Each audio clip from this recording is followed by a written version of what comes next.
말씀은 사도행전 2장 22절부터 36절까지 신약성경 188페이지 사도행전 2장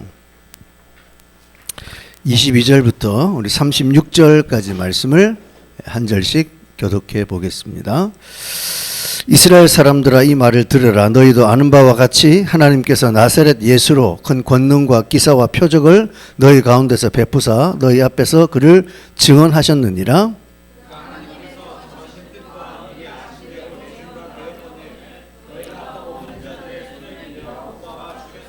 하나님께서 그를 사망의 고통에서 풀어 살리셨으니 이는 그가 사망에 매여 있을 수 없었음이라.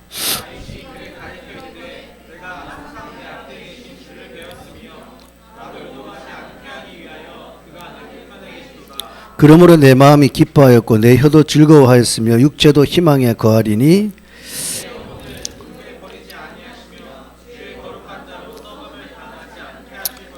주께서 생명의 길을 내게 보이셨으니 이는 주 앞에서 내게 기쁨이 충만하게 하시리로다 하였으므로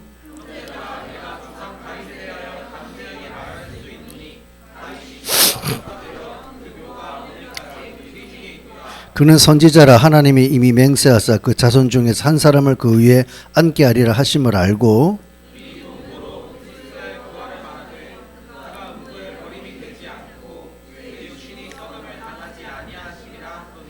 이 예수를 하나님이 살리신지라 우리가 다 이 일의 증인이로다.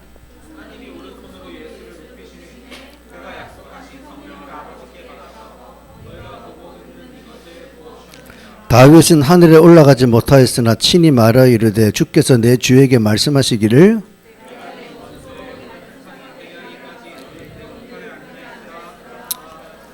함께 했습니다. 그런즉 이스라엘 온 집은 확실히 알지니 너희가 십자가에 못 박은 이 예수를 하나님이 주와 그리스도가 되게 하셨느니라 하니라. 아멘. 네. 드디어 이제 우리 겨울이 다 지나고 이제 다음 주면 3월에 봄날이 시작이 됩니다.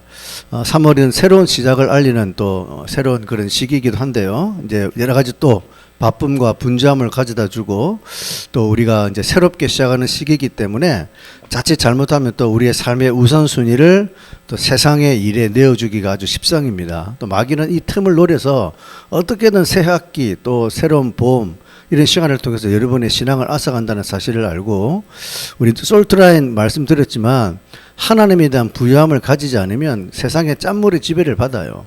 결국 또 영적 침체가 오고 또 여러분의 삶이 피폐해진다는 사실을 알고 말씀 훈련과 엎드림의 삶을 절대 소홀히 하지 마시고 바쁠 때일수록 더 마틴 루터가 그런 말 했잖아요. 내가 평소에는 하루에 2시간 기도하는데 너무 바빠서 요즘은 3시간 기도한다. 우리 바쁘면 바쁠수록 더 몸부림쳐야지 바쁨과 타협하면 신앙생활을 못합니다. 마귀는 무슨 수로서라도 여러분 지금 떼어내려고 하는 거 아시죠? 올해도 끊임없는 시험의 연속을 여러분 당하게 될 거예요. 우리 연초에 말하지 않습니까? 끊임없이 우리를 4가지의 루트를 통해 치고 들어올 때 여러분 떨어지지 않도록 이 3월에 다시 한번 여러분 경건생활과 말씀 훈련 잘 하시고 아울러 또 교회가 지금은 특별히 기도해야 될 때입니다. 교회를 사랑하는 마음으로 교회가 돌아가는 그런 여러 가지 판세를 여러분들이 교회가 지금 되어지는 교회에서 일어나는 일들과 또 교회를 사랑하시며 운행하시는 성령님의 흐름을 딱 보고 여러분들이 또 교회를 위해서 지금은 마음을 다해서 기도를 모아야 될 시기임을 알고 우리가 다시 한번 영적으로 깨어있는 우리 공동체가 되기를 간절히 부탁을 드리겠습니다.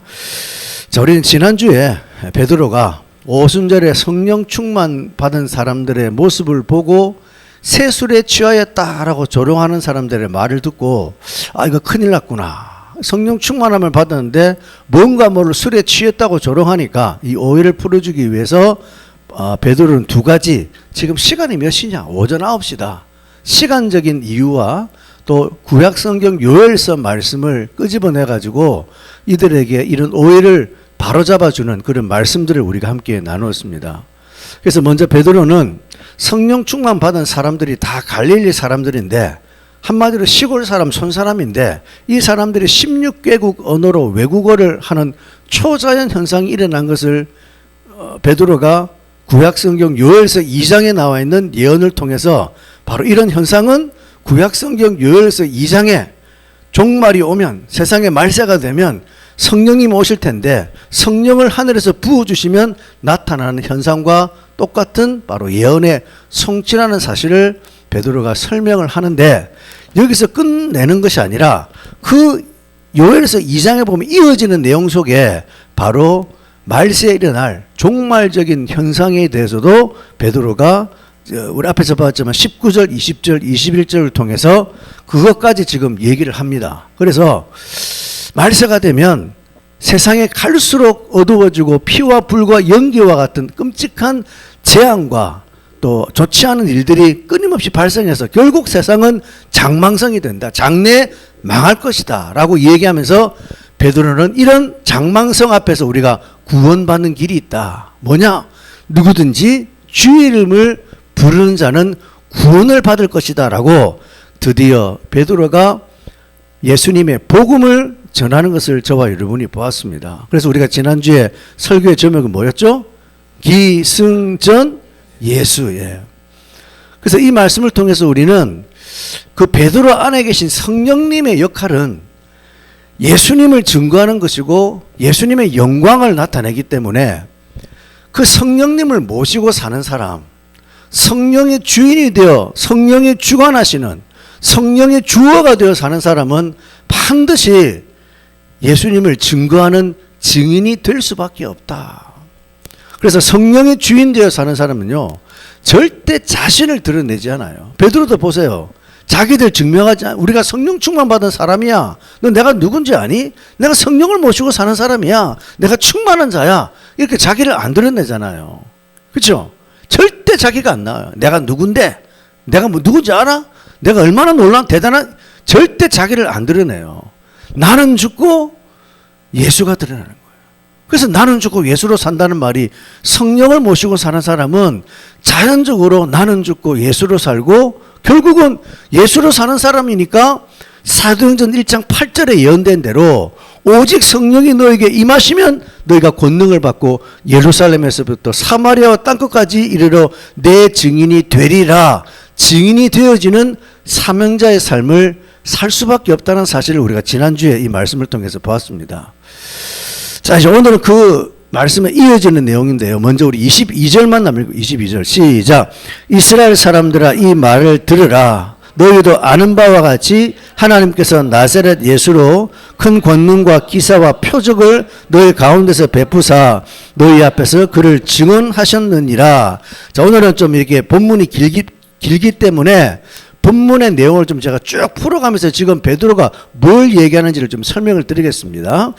자, 이제 누구든지 주의 이름을 믿으면 구원을 받는데 드디어 이제 베드로가 예수님을 증거하거든요. 예수님이 누구인지를 증거하는데 그 내용들을 좀 우리가 자세히 보면, 첫 번째로 베드로는 예수님을 증거하기 전에 이스라엘 사람들아 이 말을 들으라 라고 다시 한번 그 모인 회중들을 주목시키는 거예요.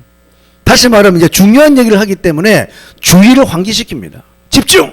이 말이 집중. 자, 지금부터 내 말을 한번 잘 들어보세요 라고, 이스라엘 사람들아 내 말에 집중하시오 라고 주의를 딱 환기시키고 드디어 예수님에 관해서 얘기하는데, 자, 지금부터 보세요.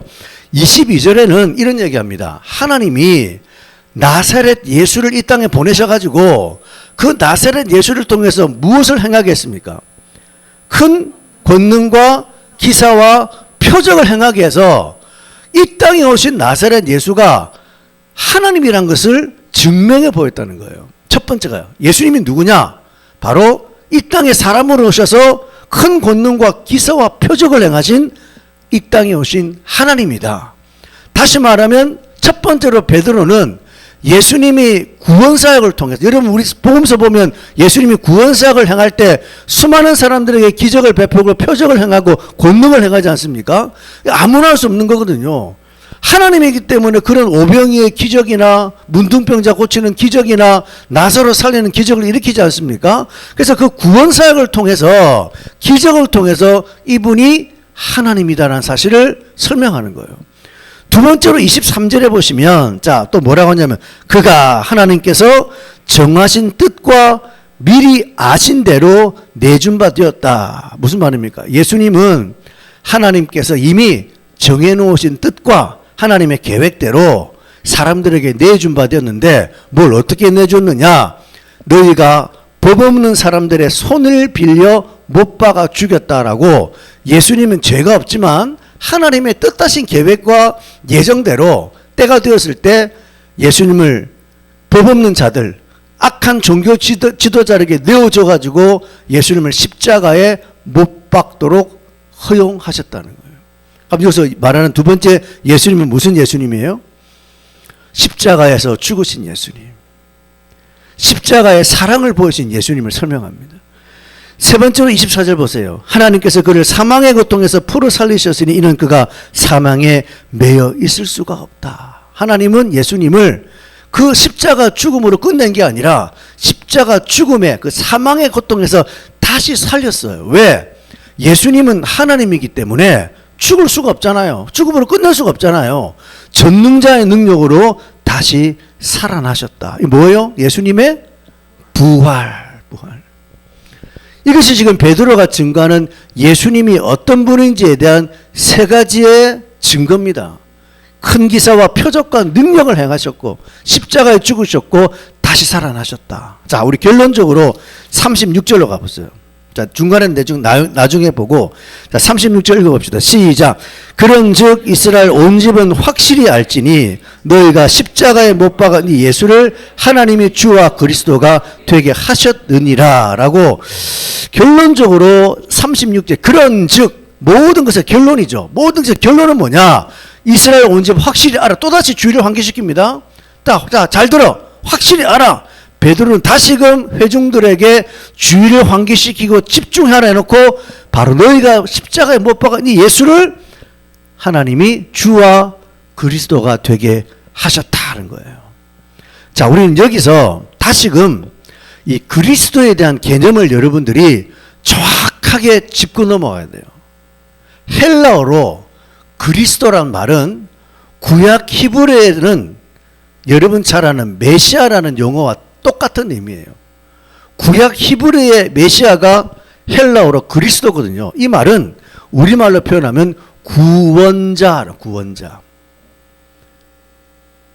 근데 이 원래 그리스도의 원래 의미는 구원자로 쓰는 것이 아니라 원래 의미는 기름 부음을 받은 자란 뜻이 그리스도예요. 기름 부음을 받은 자. 여기서 기름 부음을 받은 자란 게 뭐냐? 하나님은 자기 백성 이스라엘 백성들을 다스릴 때 총 세 가지의 직분에게는 특별히 하나님이 기름을 붓게 해요. 선지자를 세워가지고 하나님의 구별되게 하기 위해서 기름을 부어서 이 사람을 따로 구별합니다. 그 세 가지의 직분이 뭐냐면 첫 번째는 왕이에요. 두 번째는 선지자예요. 세 번째는 제사장이에요. 왕은 이스라엘 백성들을 다스리는 통치자. 선지자는 하나님의 말씀을 대언하고 알려주는 전달자. 제사장은 죄인된 인간과 하나님과의 관계를 이어주는 중보자.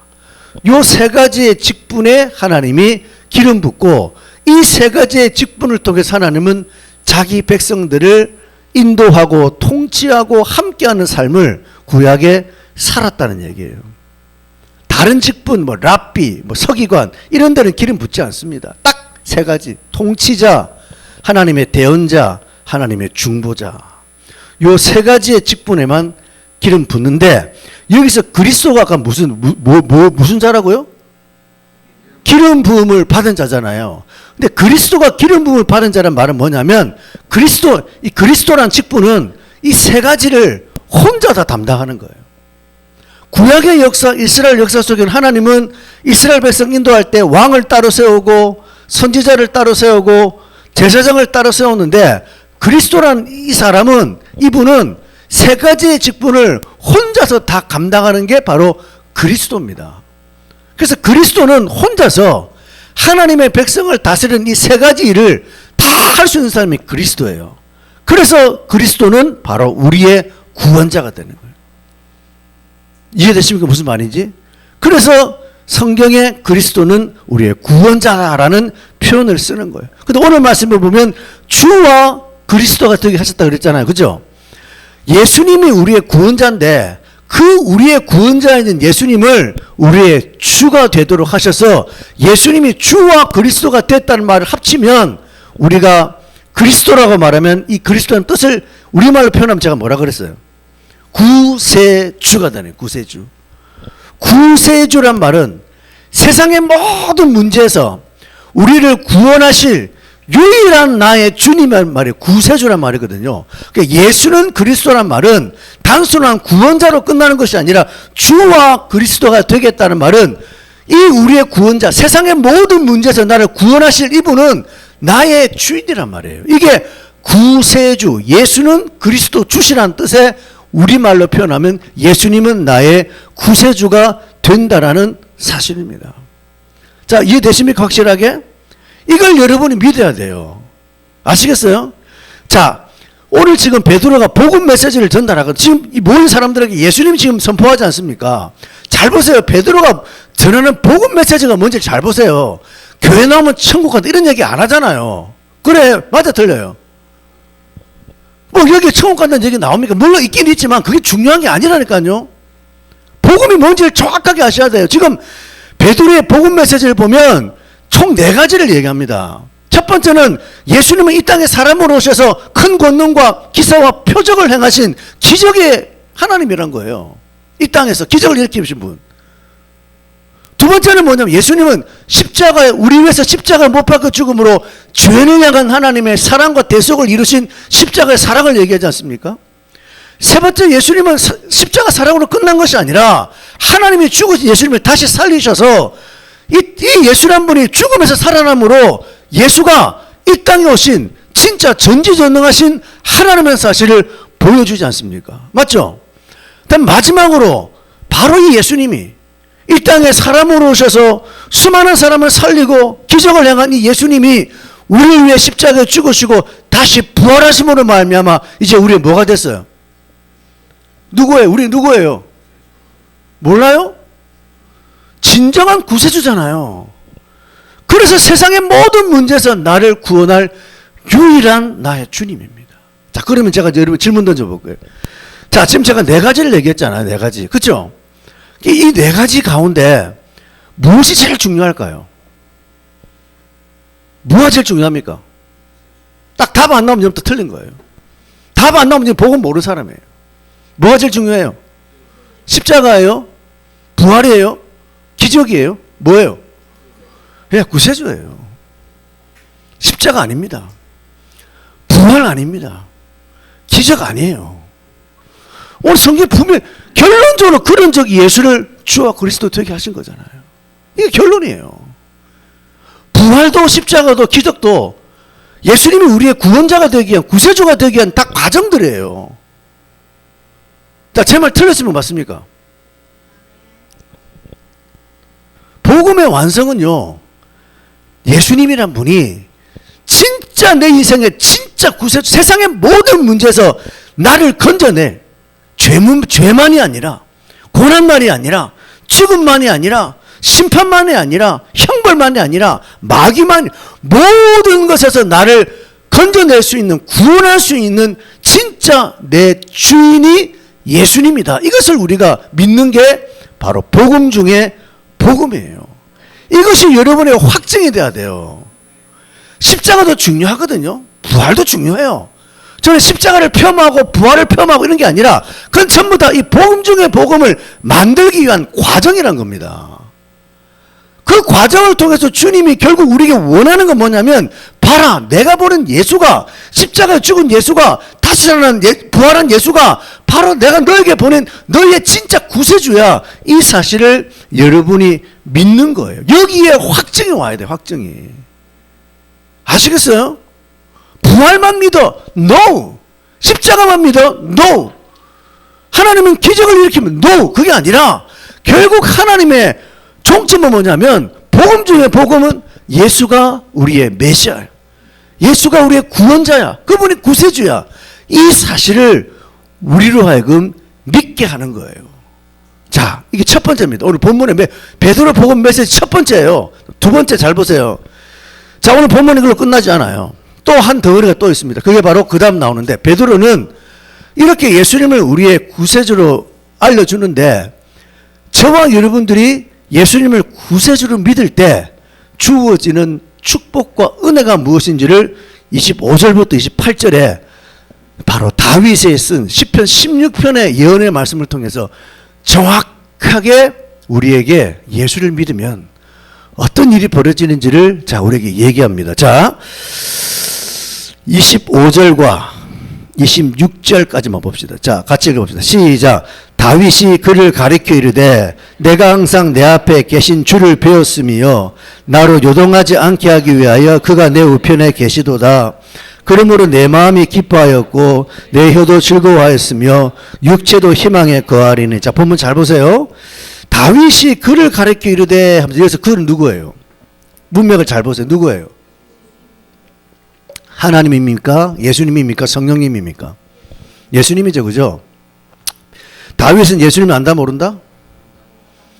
근거가 뭐예요? 예? 근거가 뭐예요? 자 오늘 본문 30절 보세요. 30절 31절 읽어봅시다. 시작. 그는 선지자라 하나님이 이미 맹세하사 그 자손 중에서 한 사람을 그 위에 앉게 하리라 하심을 알고 미리 본고로 그리스도의 부활을 말하되 그가 음부의 버림이 되지 않고 그의 육신이 썩음을 당하지 아니하시리라 하더니 여기서 그는 누구죠? 다윗이죠. 그 위에 내가 조상 다윗에 대하여 담대히 말할 수 있다. 다윗의 묘가 우리 중에 있지 않느냐? 그가 바로 선지자라. 다윗은 선지자, 왕일 뿐만 아니라 하나님의 말씀을 대언하고 하나님의 말씀을 받고 기록하는 하나님의 선지자라고요. 맞죠?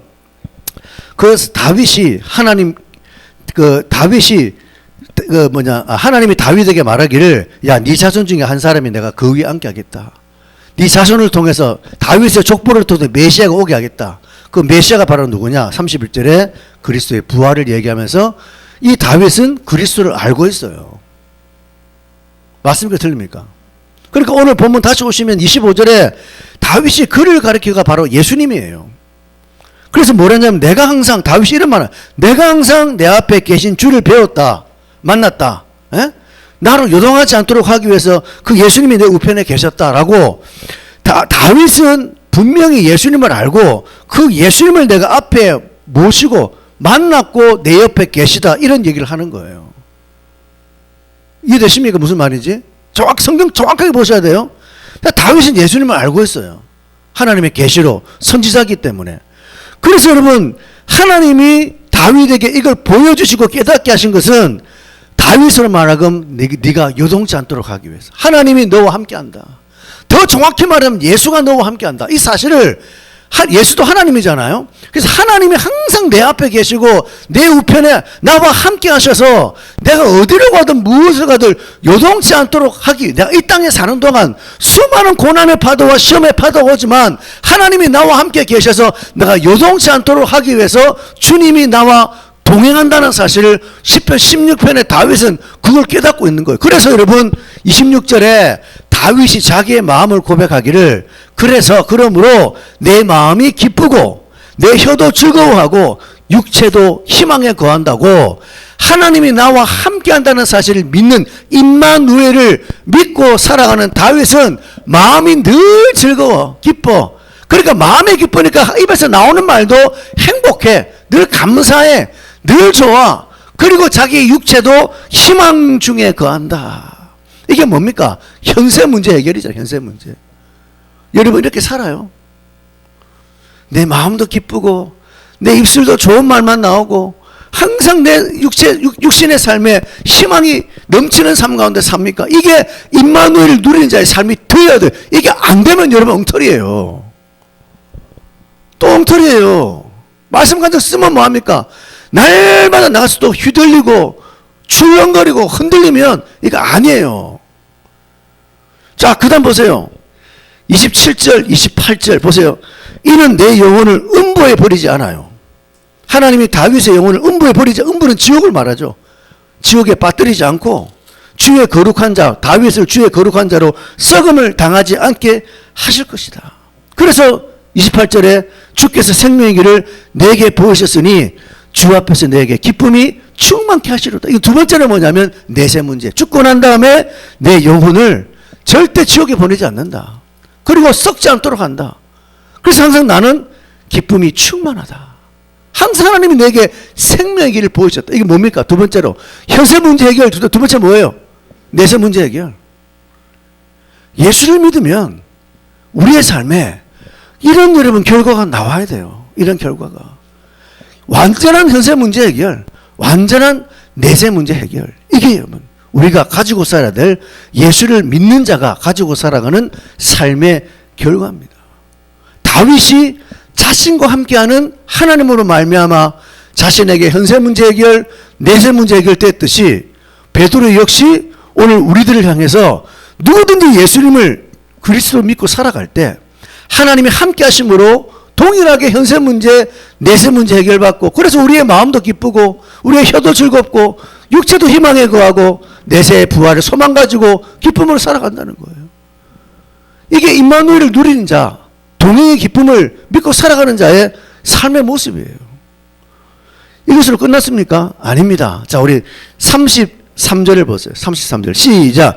하나님이 오른손으로 예수를 높이심에 그가 약속하신 성령을 아버지께 받아서 너희가 보고 듣는 이것을 부어주신, 결정타가 이거잖아요. 하나님이 함께 하는데 다윗이 여러분 살아갈 때는요, 주님을 항상 자기 앞에 놓았어요. 내 앞에서 주를 내 앞에 계신 주를 뵙고 그가 내 우편에 계셨잖아요. 그죠? 그래, 25절이 맞아 틀려요? 예수님이든 하나님이든 항상 다윗은 앞에 계셨고 우편에 계셨습니다. 근데 우리에게 주어진 신약시대 축복은 바로 뭐냐? 오늘 33절에 하나님이 오른손으로 예수를 높였단 말은 드디어 예수님이 구원의 사역을 완성하고 부활 승천하셔서 하나님 옆에 왔을 때 하나님이 예수를 탁 높이 세우시면서 예수님이 약속한 성령을, 분명히 예수님이 요한복음에 약속했죠. 내가 올라가면 뭘 보낸다? 성령을 보내겠다. 그 약속하신 대로 성령을 아버지께 받아서 너희가 보고 듣는 이 성령의 충만을 지금 부어주지 않느냐. 성령 세례와 성령 충만을 부어줘서 오순절에 지금 성령이 임하셔서 너들 지금 성령 충만 받았잖아. 이 얘기를 지금 베드로가 던지고 있는 거예요. 그리고 34절 35절에는 그러면 예수님은 지금 어디에서 뭘 하시냐? 다윗은 하늘에 올라가지 못했지만 친히 우리에게 말하기를 하나님께서, 주께서, 여기서 주는 하나님입니다. 하나님이 내 주에게 말씀, 하나님, 주는 하나님이고 내 주는 예수님이에요. 하나님이 예수님에게 말씀하시기를 예수야, 내가 내 원수로, 예수님의 원수로 네 발등상이 되게 하기까지 너는 내 우편에 앉아있으라. 하나님 아버지가 아들 예수님에게 아직 하나님의 구원사에 끝난 게 아니니까 네 원수인 마귀가 내 발등상에 완전히 엎어질 때까지, 마귀의 종말이 올 때까지 너는 지금 내 우편에 앉아있다가 이제 종말이 오면 너 내려가서 마무리하고 와. 그 얘기를 하는 거예요. 그래서 우리 로마서 읽어보면, 히브리서 읽어보면 예수님 지금 하나님 보좌 우편에서 뭐합니까? 우리를 위해서 기도하고 계시잖아요. 그죠? 정확히 말하면 내 안에 계시는 주 하나님은 누구라고? 성령이에요. 성령.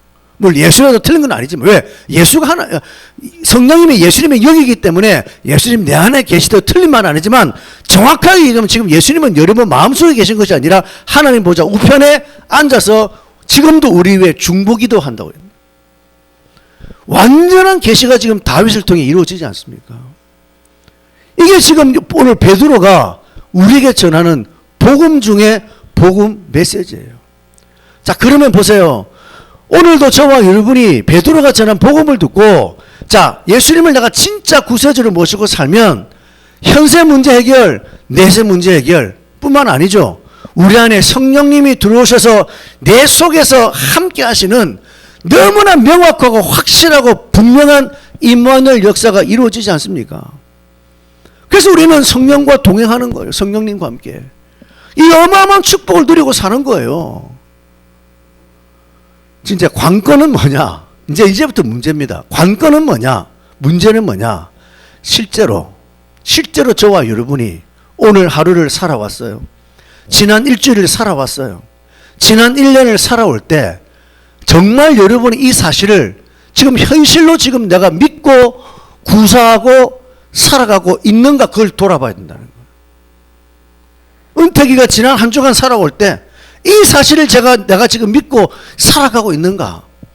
세연이가 말씀 간증을 열심히 잘 썼는데 실제 내 삶 속에 이 사실을 내가 믿고 지금 살아왔는가? 이걸 여러분 한번 잘 돌아보세요. 왜냐면요, 대부분 교인들은 90% 이상입니다. 이거 대부분의 90% 교인들은 예수님은 언제 찾는 줄 아세요? 영접 기도할 때. 자, 지금부터 제 기도를 따라하면 형제님은 예수 믿고 구원받습니다. 그때만 찾아요.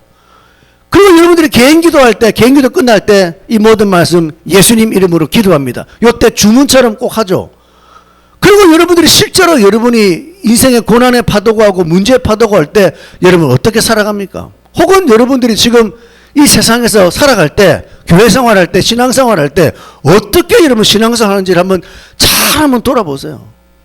자, 또 얘기해 줄까요? 어떻게 사는지. 실제로는 어떻게 삽니까? 교회 성경책 끼고 교회 다닙니다. 그냥 교회 다녀요. 교회 다니고 주일 예배 드리고 시간 남으면 수요 예배 나오고, 예? 경건생활 하니까 뭐 큐티 하고 뭡니까? 성경 읽기 하고, 또 그냥 내 마음대로 살다가 좀 문제 오고 고달프면 교회 나와서 기도하고 교회 봉사 하나 하고 이런 걸로 때우고 살고 있지 않습니까? 11조도 내는 등 마는 등 주일성수도 시간 나면 하고 말고 그래놓고 하나님 믿는데, 아까 우리 자매님 그런 얘기했죠. 어떤 분에게 교회 나가요 물어보니까 교회는 안 가지만 마음속으로 믿고 있잖아요. 마음속으로 믿는 사람이 교회를 안 나갈 수가 있나요? 그 말이 안 돼요. 그 틀린 얘기예요. 하나님 믿는 사람 어떻게 신앙생활을 안 해요? 말이 안 되잖아요. 한번 여러분 돌아보세요. 교인들의 90% 이상이 뭘로 신앙을 때웁니까? 교회 다니고 예배 드리고 봉사하고 기도하고 성경 읽고 이걸로 신앙생활을 한다니까요. 제가 그랬죠. 그런 걸로 하나님 앞에 내가 이렇게 살아가니까 하나님 내 삶을 좀 책임져 주시고 보호해 주시고 인도해 달라 그러고, 그런데 우환이 왔어. 문제가 오면 어떻게 해요? 새벽 기도 나와. 새벽 기도도 안 돼. 철학 기도해. 금식 기도해. 이런 여러분 특별한 카드를 통해서 또 하나님 문제 해결하려고 기도하고, 그리고 좀 더 하나님께 헌신하고 충성하면서 복을 달라고, 이런 걸로 교인들이 다 떼어서, 거기 예수님이 어디 있습니까? 예수님이. 그 예수님이 어디 있어요? 성령님이 어디 있어요? 기독교는 그런 게 아니라 그게 전부 다 뭐냐? 그게 공로주의예요. 공로주의. 내가 공로를 세웠으니 그 공로에 대한 대가를 달라는 거잖아요. 이게 이건 기독교가 아니라니까요. 기독교는 뭐냐? 예수님이 나의 구세주가 되시고, 그 예수님이 나의 구세주가 되실 때 내 속에 성령님이 들어오셔서 나와 함께 한다는 사실을, 그것을 여러분이 생활 속에 믿고 사는 거예요. 생활 속에. 아시겠어요? 오늘 여러분 살아갈 때 생활 속에 여러분 뭘 구사했습니까? 직장에서, 가정에서, 교회 와서 내 안에 계시는 성령님과 뭘 구사했어요? 돌아보세요. 아무도 안 해요. 아무도. 전부 다 엉터리. 설교 간증 다 엉터리예요. 이거. 물론 과정이기 때문에 제가 이해합니다. 설교 간증은 간증으로 끝나면 이거 전부 다 하나의 말장난이에요. 이거 말장난이에요. 이게 이제 여러분의 삶으로 흘러나와야죠. 흘러나와서 이제는 내가 성령의 인도함을 받고 성령님께 묻고 간구하고, 여러분 직장 선택할 때, 어떤 길을 갈 때, 누구를 만날 때 얼마나 성령님께 물어보고 기도하고 결정해서 돌아보니까 또 안 한다, 또 안 하잖아요. 또. 그죠? 우리는 완전히요 썩어 빠질 대로 우리 신앙의 틀이 굳어버려가지고 요 시간에만 찔끔 그냥 이제 알았다, 이제 이렇게 해야 최고, 나가면 또 끝이라니까요. 소망이 없어요. 소망이. 왜? 마음이 이미 굳어질 때 굳어졌어요. 이걸 깨부시, 이게 견고한 진이에요. 견고한 틀이에요. 안 바꿉니다. 왜? 사람은요 익숙한 대로 살아요. 익숙한 대로. 왜 말씀을 넣니 힘듭니까? 익숙하지 않아서 힘든 거예요. 하나도 힘 안 들어요. 그러면 돈 준다 생각해서 안 하겠어요? 돈 줘요. 한 편 쓰면 50만 원 줍니다. 안 하겠습니까? 모든 것 다 뒤라고 할 거예요. 가치를 모르는 거예요. 익숙하지 않으니까 불편한 거예요. 그 익숙한 틀을 바꾸지 않으면 여러분 소망 없습니다. 소망 없어요. 안 돼요. 주님은 그 틀을 지금 깨라고 우리에게 지금 이 훈련시키지 않습니까? 그냥 말씀 훈련이 그냥 여러분 설교 잘 듣는 이런 거 아니라니까요. 진짜 내 삶 속에 성령의 인도를 받으며 살도록 만드는 게 훈련인데 그 틀을 못 깨면 소망이 없습니다. 그래서 여러분 오늘 딱 한 가지만 기억하세요. 다 집어치우고 신앙생활은 교회 나오고 예배드리고 봉사하고 뭐 사역하고 이런 거 아닙니다. 이런 게 아니에요. 이건 22번째, 99번째예요. 뭐냐? 예수님을 진짜 내가 구주로 믿고 내가 예수님을 구주로 믿을 때 내 속에 성령님이 들어오셔서 내 인생의 주인이 되신다는데 그 주인과 함께 살아가는 삶의 방식, 삶의 라이프 스타일이에요. 그럼 여러분이 이제 정말 이 사실을 믿으면 지금부터 이 문을 나가서도 집에 가서도 그걸 여러분의 삶 속에 실행을 하고 사셔야 돼요. 실행. 우리 지난주일날 간증 나눌 때 우리 이대생 집사님 그런 얘기해요. 워치만이라는 중국의 지방교회 지도자, 지방교회를 창시한 아주 영성 깊은 성경 가르치는 교사가 있습니다. 이 워치만이는 항상 여러분 이 사실을 마음속으로 믿고 손을 이래가지고 다닌다잖아요. 그 사람들이 왜 손을 들고 다닙니까? 그러면 나 지금 예수님 손잡고 갑니다. 기차 탈 때도 표를 2장 끊었는지 몰라도 항상 자기가 표를 2개 끊어가지고 자기가 앉고 옆에 자리를 비워요. 그럼 왜 표 2개 끊고 왜 옆에 비웁니까? 여기 예수님 앉아 계시잖아요. 밤에 잠을 잘 때도 베개를 2개 놓고 잔대요. 왜 베개를 2개 놓고 잤냐? 하나 끼고 자려고 그러냐? 아니, 여기 예수님 주무신다. 이게 진짜예요. 실제로 하잖아, 실제로. 자, 그렇죠. 믿음은요, 현실감이에요. 방방 뜨고 이런 게 믿음이 아니라, 감정은요, 늘 왔다 갔다 합니다. 감정, 느낌, 기분으로 신앙생활 하지. 뭐 설교 간증 들 때 나 이제 알았다. 제발 좀 그런 감정, 느낌으로 끝내지 말고, 믿음은 현실감, 예수님이 내 속에 성령으로 들어와 계시는 그 현실감을 가지고 살아가는 거예요. 그게 여러분 기독교입니다. 그러면 여러분의 삶에 놀라운 일들이 벌어진다니까. 놀라운 일들이. 이것을 내가 얼마나 체질화시키느냐, 얼마나 루틴화하느냐, 이게 지금 우리의 관건이에요. 관건. 그래서 여러분이 말씀 훈련을 통해서 이런 체질을 개선해. 체질을, 패턴을 바꿔요. 패턴을 바꿔요. 그러니까 여러분 요새 보세요. 상황이 어찌되든 잘되든 전혀 요동하지 않잖아요. 그렇죠? 요새 보세요. 하나님을 발견하고 하나님이 함께한다는 사실을 믿고 사는 사람은 지난주도 얘기했지만 푸른 초장에 가든 실만한 물가에 가든 삼행음심한 골짜기에 빠지든 변화가 없어요. 변화가. 그러니까 신앙이 좋은 사람은요, 일관성이 있습니다. 일관성.